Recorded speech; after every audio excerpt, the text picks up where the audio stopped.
Yo, what's going on guys, it is Fox98 here and welcome back to a brand new video, and today we are back with the F1 debate for the Italian Grand Prix that actually occurred last weekend. If you guys end up enjoying today's video, feel free to drop it a like, and if you're new around here as well and you enjoy the content you do see, be sure to click the subscribe button. It's completely free and it goes a long way to helping me out here on this channel.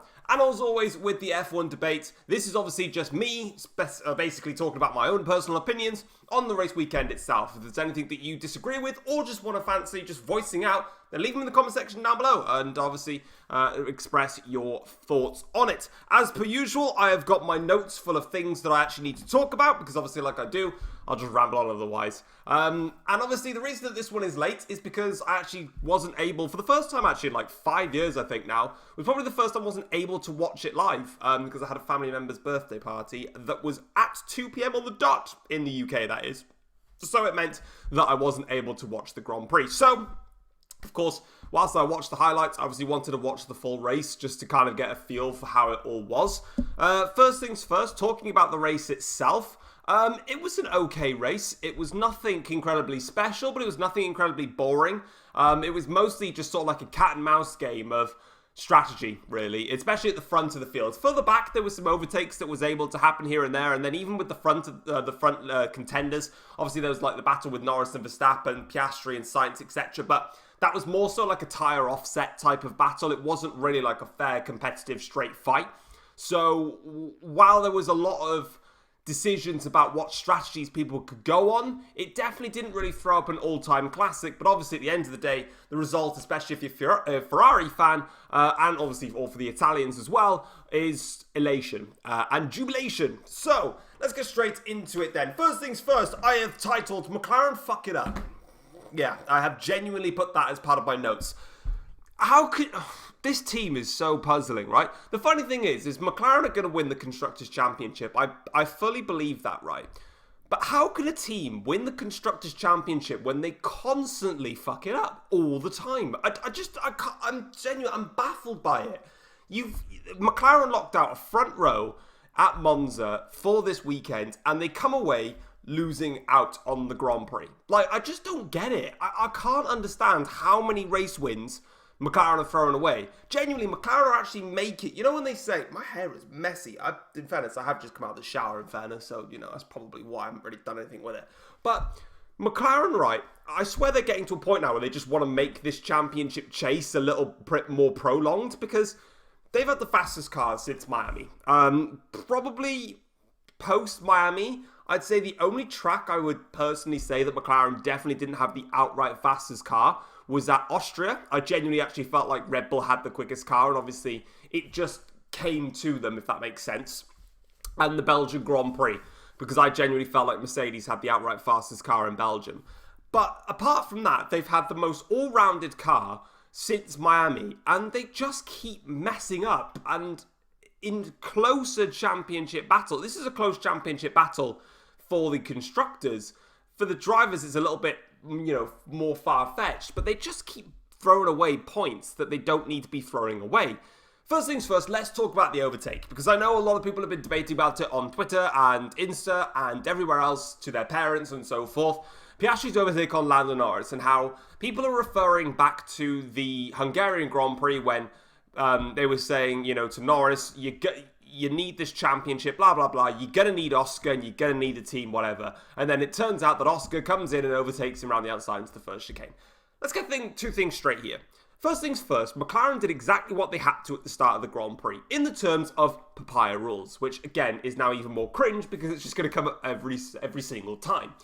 Going in towards it's a long drag down towards turn one. Let's not forget that. It is quite a long drag. The McLarens are going to be in the front row, which they were. They're giving a slipstream to all the drivers behind. So they did the right thing at the start. Norris got a good start for once in his life. Piastri got a decent getaway, tucked into the slipstream of Norris, pulled over to the outside line, and they blocked the entrance into turns 1 and 2 completely clean. This is basically a carbon copy to Mercedes back in Silverstone. Now, while the run in Silverstone down towards effectively turn 3, I can't remember the name of the corners, is a little bit shorter, Mercedes did the exact same thing here. Russell got a good start and covered off Lewis Hamilton. Hamilton then went and got into Russell's slipstream, got to the outside line then, and basically the two Mercs were able to block off the McLarens and Verstappen behind. That was all working well for them, and obviously they maintained their 1-2 in that situation. Here, McLaren have maintained their 1-2. Now, as they make the run down towards the Curva Grande, the McLarens have got a clear advantage. It's probably around about like 7-8 tenths already. It's a nice clean gap, and at the end of the day, Oscar's in the slipstream of Lando Norris. Norris has gone to the inside line, to defend here, because no matter what, Oscar is never, on lap 1, you are never ever going to just go to a specific side of the track and just back off a little bit. That's bollocks. If you ask that to any racing driver, whether you're in a championship fight or whether you are not, you are never ever on the first lap going to go, do you know what?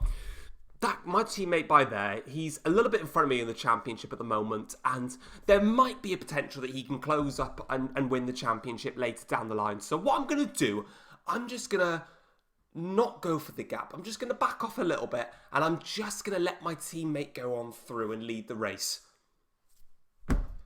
Bollocks. Like, honestly, Verstappen would... I don't like Verstappen, but he would say the same thing. You either go for an overtake or you go home. That's the simple way of putting it.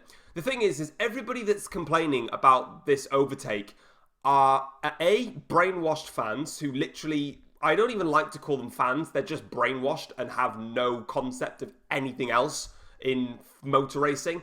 It's a race. You know, ultimately, they didn't have... If they had a fight in towards turn 1, then I've got a problem with that.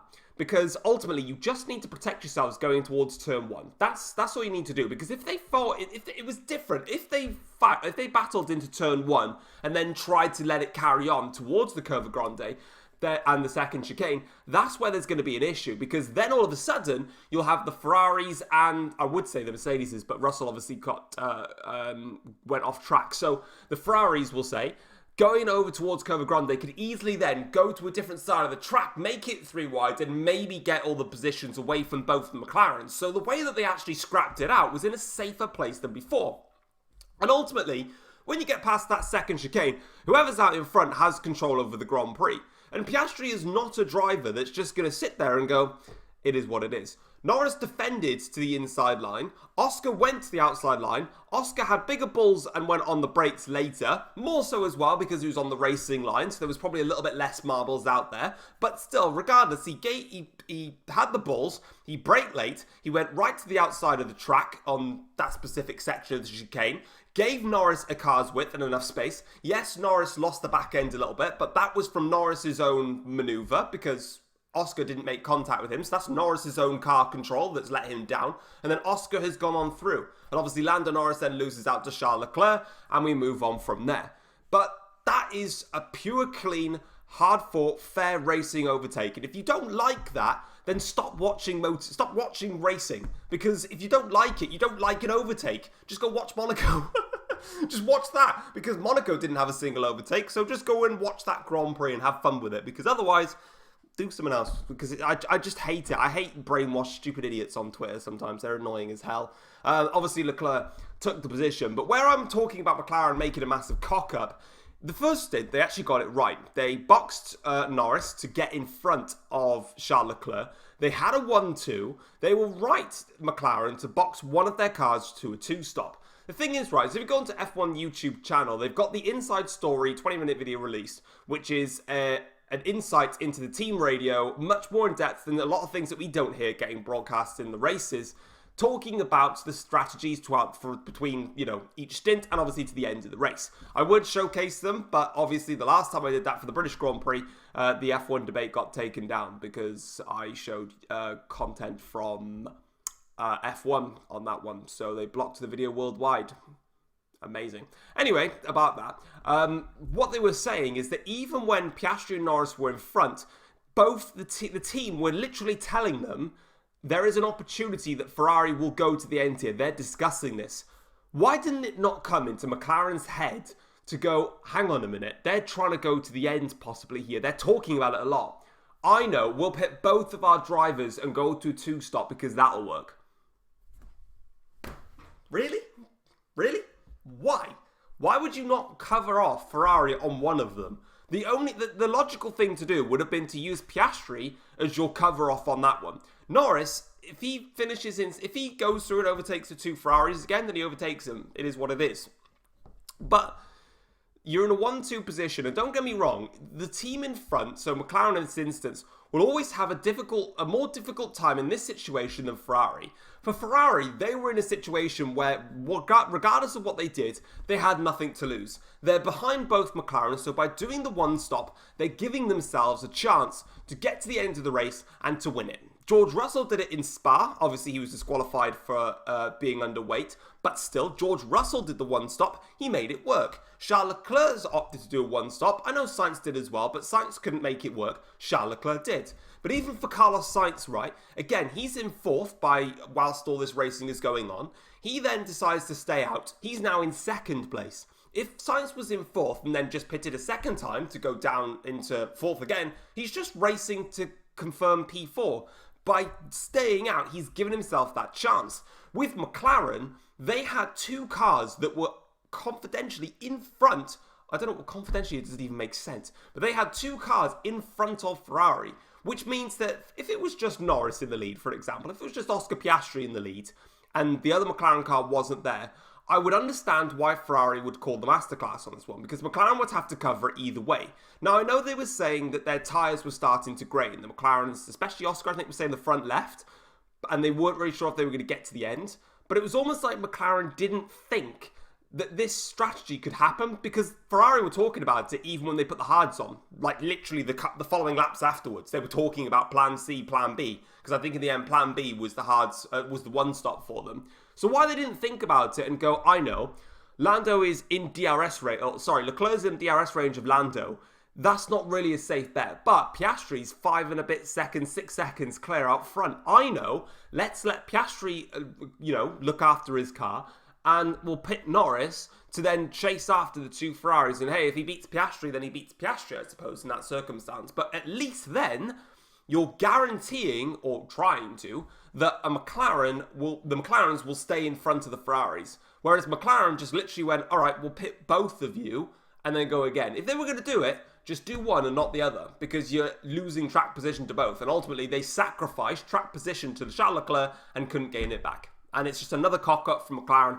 and Ferrari went ahead and aced it. So fair play to them. And speaking of Ferrari, they brought a big range of upgrades heading into this Italian Grand Prix. They brought, obviously, the Monza spec stuff, as we would expect, but they made some changes, especially to the floor, in order to basically fix the issues that they brought in Imola and Barcelona. And it seemed to work. Obviously, there'll be a lot more tracks to test it out on. Obviously, Monza is very much an outlier in terms of this, it's just the fastest track on the calendar. You need a very specific setup for Monza. So maybe, we need to wait till probably Austin to get an idea of what is the true place of where Ferrari are. Because obviously Baku being a street circuit, it's got long straights, yes, but then it's just got lots of slow speed 90-degree corners.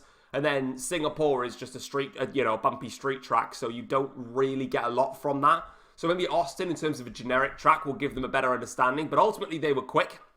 They were definitely the second fastest team throughout the course of the race weekend. They were a step clear of Mercedes and 2 steps clear of Red Bull. So they definitely made progress. And I genuinely believe now that Ferrari will beat Red Bull in the Constructors as well. I didn't think I'd ever be saying it at the start of the season, but I think Red Bull will now finish third in the Constructors because they look completely lost in this era of Formula 1 right now. They're nowhere, in my opinion. But we'll get onto them in a second. Just putting it back to Ferrari, it was a genius strategy from them. And they definitely took advantage of the whole fact of, we've got nothing to lose. We have nothing to lose. We'll try it. And hey, if it works, it works. If it doesn't, it doesn't. Because in fairness to Ferrari, in terms of outright pace, they didn't have enough. Obviously, Leclerc was able to do a great job in terms of his pace versus the McLarens, because obviously Sainz was a lot further back. Obviously, he got closer to Lando Norris because Lando made a mistake in the middle stint and then lost like 2 and a bit seconds, and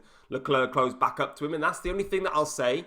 The final thing I'll say about McLaren is that whilst I know a lot of people are talking about team orders, and even the F1 pundits are putting podcasts out saying they need to now do team orders on Piastri, shut up. they don't need to do team orders on Piastri. If Norris was in a position where he was racing like he does in Zandvoort, for an example, week in, week out, then we can talk about team orders. But when you've got a race where Norris is doing a race like he does in Zandvoort, then he does a race like he does in Monza against a teammate like Piastri, who quite frankly, outdone him into the chicane, and outraced him because he gapped him in the first stint, while Norris was closing in the first part of the second stint, because of course, remember, he got the undercut on Piastri. Piastri then was pulling away again from Norris. Then Norris went off, and then Piastri kept on going, and Piastri got 2 seconds behind Leclerc. And what was Norris? I've got it up on my screen here, the gaps between them. Norris was 6 seconds. So in the end, the gap was 4 seconds between Oscar and Lando, or just under 4 seconds. So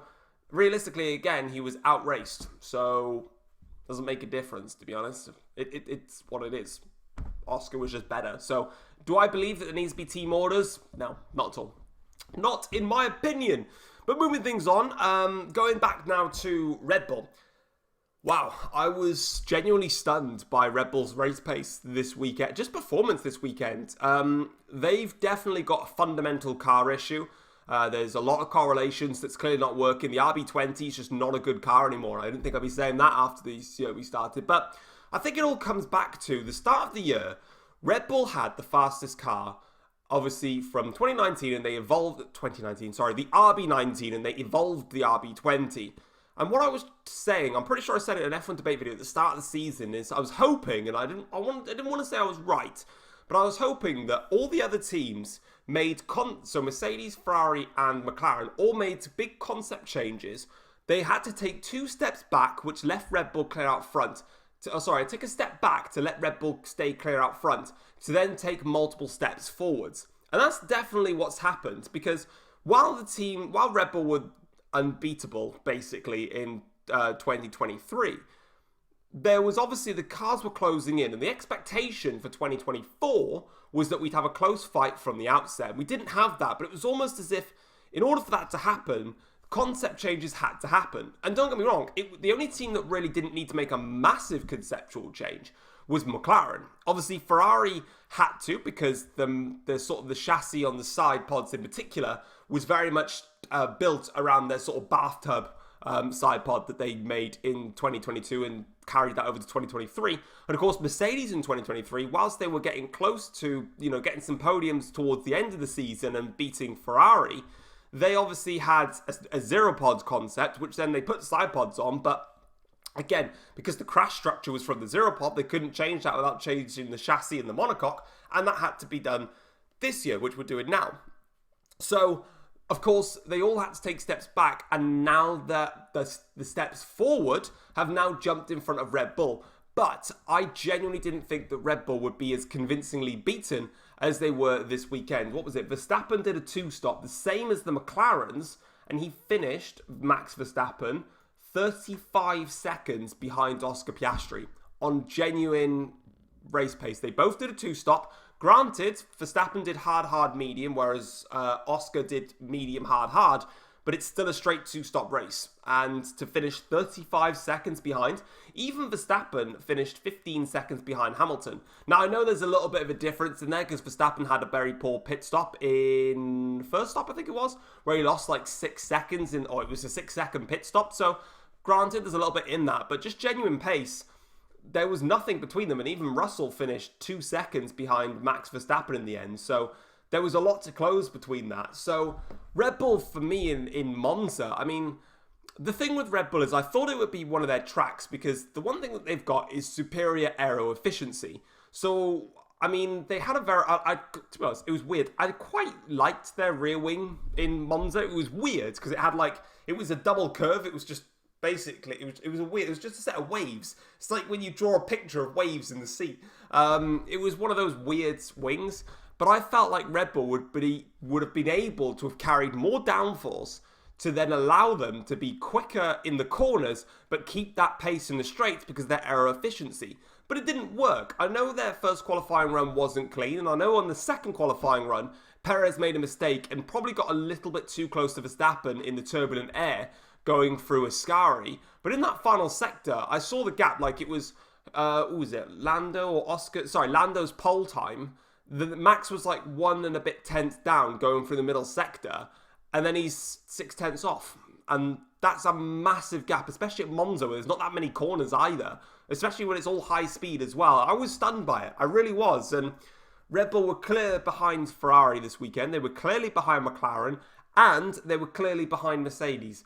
Not clearly, but they were behind Mercedes. But this comes back to George Russell's point, because Russell was basically saying that in this era of Formula 1, nobody knows anything. Apart from McLaren, they've got the best all-round car.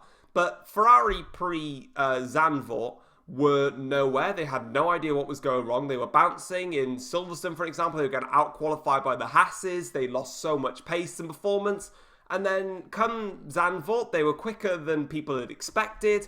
And then in Monza, they won the race. And then Red Bull were decent-ish, sort of second fastest car. Zandvoort, they had the second fastest car. Then they come to Monza and they get trumped by everybody. And then Mercedes, pre-summer break, were high-flying, won 3 of the 4 races. Hamilton winning 2 in Silverstone and Spa, and Russell winning in Austria. And Mercedes looked like high flyers. They then come to Spa and ditch a floor upgrade, but bring it back to Zandvoort. That floor upgrade has stayed on for Zandvoort in Italy, and it's not really given them the performance they want. Ferrari have not had a great floor upgrade themselves, and then have reverted to a different type of floor. McLaren even have a floor upgrade ready on their car, but they're scared to put it on because they don't want them to slump like other teams have done, which just shows you these upgrades are weird. Like, the grid is weird. Like, we don't know what's going to happen in Baku now. McLaren will be the clear favourites, as they will be for the rest of the season, but there's nothing to say that, I don't know, Ferrari will end up with the fastest car once because they'll have more data to optimise their new package.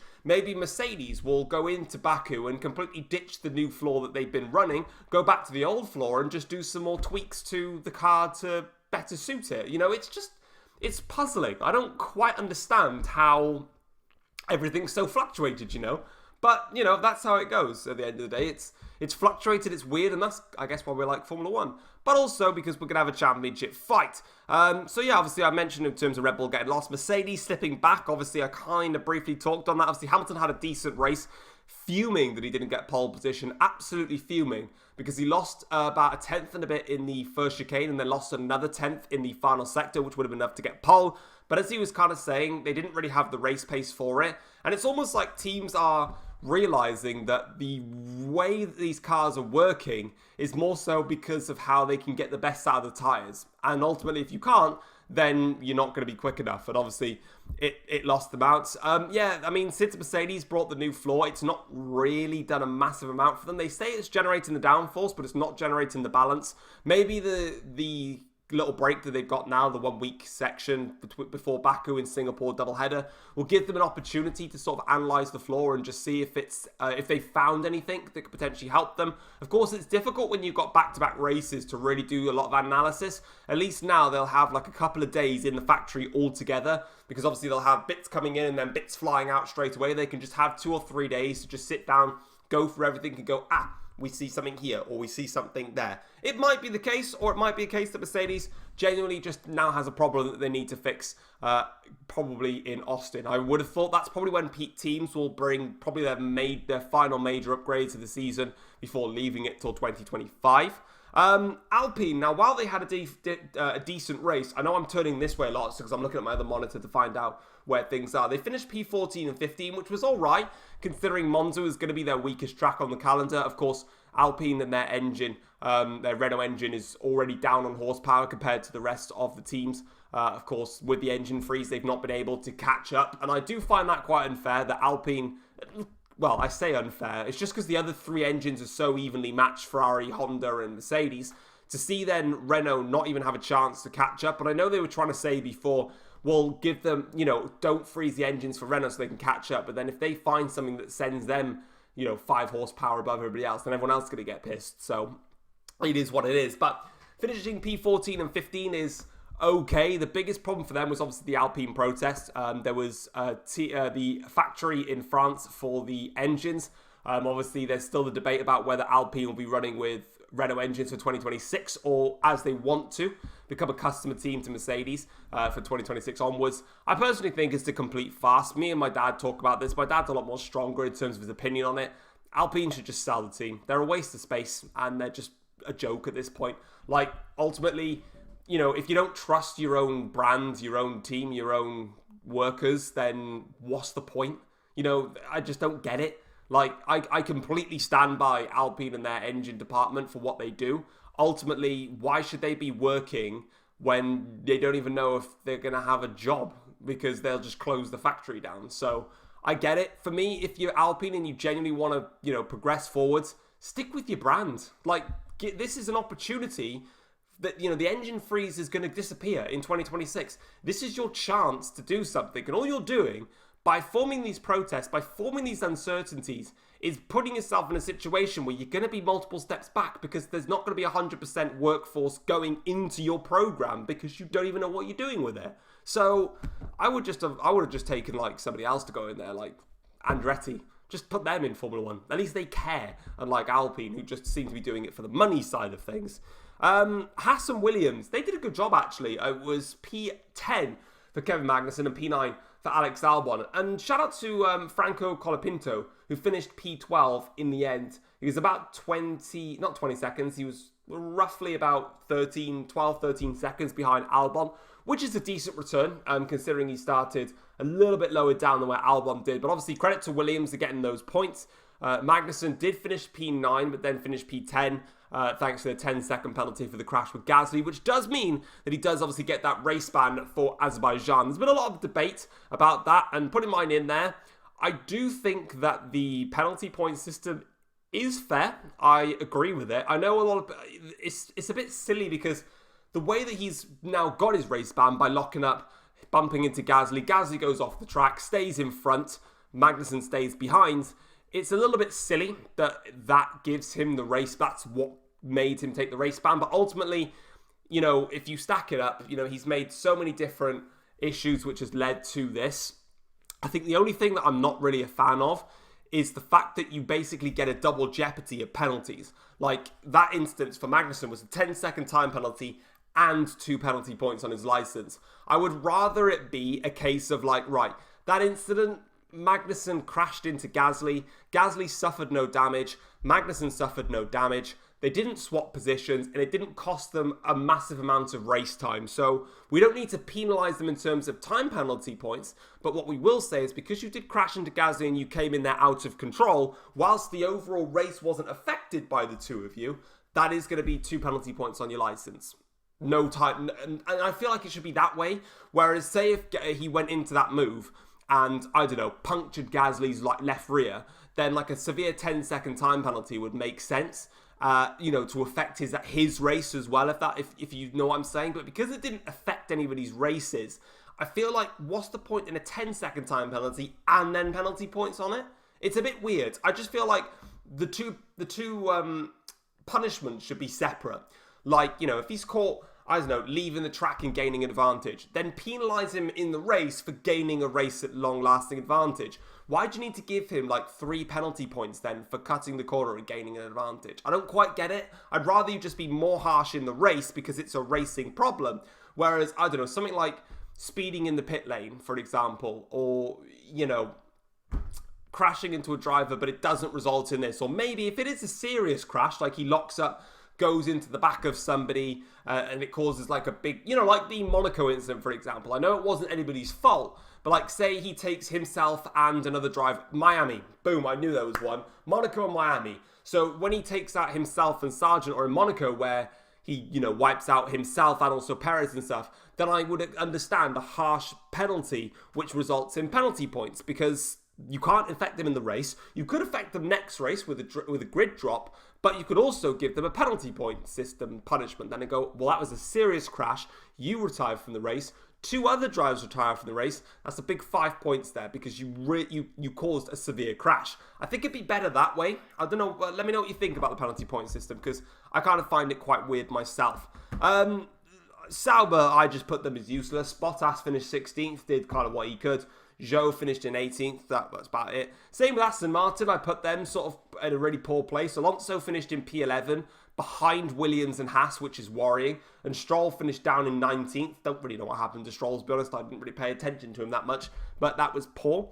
RB, obviously, Tsunoda didn't really get a chance to showcase RB's upgrades, but remember, RB also put a big package on Tsunoda, and it didn't work. Throughout the course of for Friday practices in general, Tsunoda was saying that the car was shocking, it did not feel nice to drive, and he also said that it didn't work as intended compared to what you saw in the simulator, which also shows more correlation problems with RB, which would kind of make sense, because if they're having correlation problems, I think they also share the wind tunnel with Red Bull. I could be wrong on that, correct me if I am.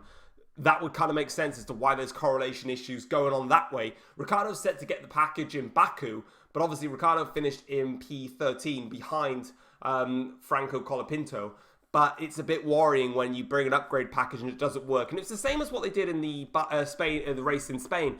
Both RB drivers had a big upgrade package and it failed. It didn't work. They were both way down the order. So worrying times for them. And I'm pretty sure I pretty much rounded it off at that. Of course, as well, we did see the introduction of Kimi Antonelli in practice. He obviously crashed quite early on. He looked quite quick, actually, in fairness to him. Mercedes obviously announcing that going into the weekend itself. I think it's the right move to do. I think Antonelli is a super quick driver. I think in that practice session, I think he just went too hard, too quick. And yeah, I think they noticed on the data he broke like 13 meters or 13 or 30 meters later than he did the previous lap. So all of this, it's basically just a learning curve for him. He's quick, he's got pace. That crash will certainly not necessarily affect him, but just make him think twice. You know, it is FP1. The track is going to be dirty. It's, you know, nobody's been on it yet. Build yourself up and then go. I've seen all these comparisons about how he was quick, this and that and the other, but it's like he was pushing flat out. All the other drivers just build themselves up as the weekend goes on. And obviously, Ollie Behrman is going to be racing for Haas at the Azerbaijan Grand Prix. I'm looking forward to seeing how he does. Obviously, he raced for Ferrari earlier in the year and did a great job. The good thing for Behrman going into this race weekend is that he's going to have the full race weekend to sort of get into grips with things. Obviously, with the Saudi Arabian Grand Prix, he only had FP3 to really get into grips, and that's just not enough time, especially when you've never driven an F1 car before in, you know, racing trim, shall I say. But also when every other team has had 2 practice sessions and then had the overnight time to really analyse that, whereas they can't really do as much with Behrman because obviously science's information may not be what Behrman likes in terms of his car. So it'll be a good one, and it's a good test to go against Hülkenberg because Hülkenberg has certainly got some good pace. But that is it for the F1 debate then, for the Azerbaijan Grand Prix. If you guys enjoyed it, like I said, drop it a like, subscribe if you're new around here as well. Chuck your opinions down in the comment section down below and let me know what you are thinking heading into the next round of the Formula 1 season coming in next week at Azerbaijan. And I'll bring you an F1 debate when that race weekend finishes. But for now, guys, I'm out of here. Thank you very much for watching. Take care all. Peace.